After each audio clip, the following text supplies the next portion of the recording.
ক্লাসের ভেতর পড়ুয়াদের সামনে দুই ছাত্রের হাতে খুন হয়ে গেলেন শিক্ষক। পশ্চিম দিল্লির নাংলোই এলাকার এক সরকারি স্কুলের ঘটনা এটি। জানা যাচ্ছে যে কম হাজিরার জন্য দ্বাদশ শ্রেণীর ওই দুই ছাত্রকে বকাবকি করেছিলেন শিক্ষক মুকেশ কুমার।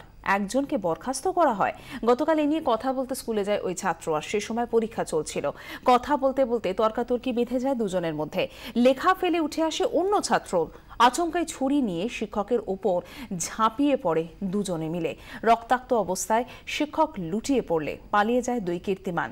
হাসপাতালে মৃত্যু হয় ওই শিক্ষকের।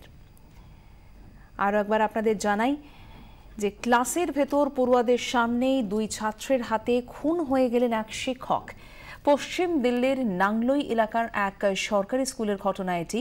এবং যেটা জানা যাচ্ছে যে কম হাজিরার জন্য দ্বাদশ শ্রেণীর ওই দুই ছাত্র যাদেরকে বকাবকি করেছিলেন ওই শিক্ষক মুকেশ কুমার, এবং একজনকে বরখাস্ত করা হয়। গতকাল এই নিয়ে কথা বলতে স্কুলে যায় ওই ছাত্র, এবং সে সময় পরীক্ষা চলছিল। কথা বলতে বলতে তর্কাতর্কি বেঁধে যায় তখন ওই দুজনের মধ্যে।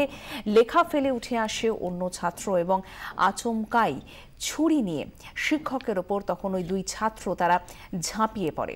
রক্তাক্ত অবস্থায় তখন সে শিক্ষক মাটিতে লুটিয়ে পড়লে পালিয়ে যায় দুই কীর্তিমান, এবং হাসপাতালে অবশেষে সেই শিক্ষকের মৃত্যু হয়।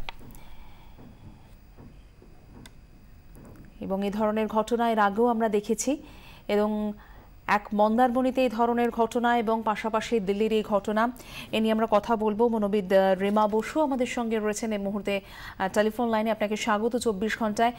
কি বলবেন, একদিকে মন্দারমণির এই ঘটনা এবং দ্বিতীয় এই দিল্লির ঘটনা, এই ধরনের ঘটনা তো ক্রমাগত বাড়ছে। কোথাও কি উচ্ছৃঙ্খলতা, আধুনিক জীবনধারাই কি এই জন্য দায়ী হচ্ছে? কি বলবেন? আমার একটা কথা মনে হচ্ছে, সেটা হচ্ছে এই দুটো ঘটনাতেই উচ্ছৃঙ্খলতা তো ডেফিনেটলি ভীষণ অবভিয়াস। মেইনলি একটা ব্যাপার খুব অবভিয়াস, সেটা হচ্ছে আমরা অথরিটি ফিগারকে ঠিক সম্মানটা জানাতে পারছি না। সেটা টিচার হোক, সেটা যে কোনো একটা জায়গায় যে যারা নিয়ন্ত্রণের দায়িত্বে আছে তারা হোক, মা বাবা হোক। কিছু অর্থে আমরা প্রচুর ইনসিডেন্ট দেখছি যেখানে আমরা অথরিটি ফিগারদেরকে দেখতে পাচ্ছি বারংবার অসম্মানিত হতে হচ্ছে কোনো না কোনো ভাবে। আমার যেটা মনে হচ্ছে যে যখন এই ছেলেমেয়েরা বড় হচ্ছে, তাদের বড় হওয়ার প্রসেসের মধ্যে, তাদের প্যারেন্টিং এর মধ্যে কোথাও বোধহয় একটা অভাব রয়ে যাচ্ছে, যেখানে তাদেরকে বোঝানো হচ্ছে না যে অথরিটি ফিগারদেরকে কিরকম ভাবে ডিল করা উচিত। যে আমাকে যারা বারণ করছে, যা তারা সেই দায়িত্বে আছে, তারা আমার কর্তৃপক্ষের মধ্যে পড়ে, এই জায়গাটা তারা কতটা আমাদের কাছে সম্মানটা তাদের দেওয়া উচিত, তারা তাদের কতটা সম্মান প্রাপ্য, সেই জায়গাটা একটু ধারণাটা শিথিল হয়ে যাচ্ছে বলে আমার মনে হচ্ছে।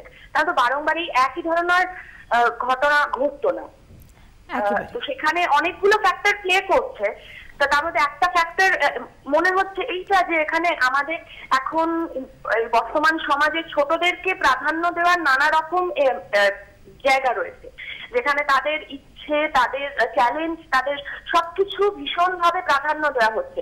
কোথাও একটা হয়তো তাদেরকে প্রাধান্য দেওয়া নিয়ে আমার কোনো সমস্যা নেই, কিন্তু তাদেরকে প্রাধান্য দেওয়ার সাথে সাথে তাদের মধ্যে এই ধারণাটাও রাখা উচিত যে তাদের ওপরে কিন্তু মানুষ আছে। মানে কোথাও একটা I guess they are feeling too much powerful, যেখানে তাদের মধ্যে এই বাউন্ডারিটা চলে যাচ্ছে যে কোনখানটা আমার বাউন্ডারি কত অব্দি, সেই জায়গাটা কোথাও একটা শিথিল হয়ে যাচ্ছে বলে আমার মনে হয়।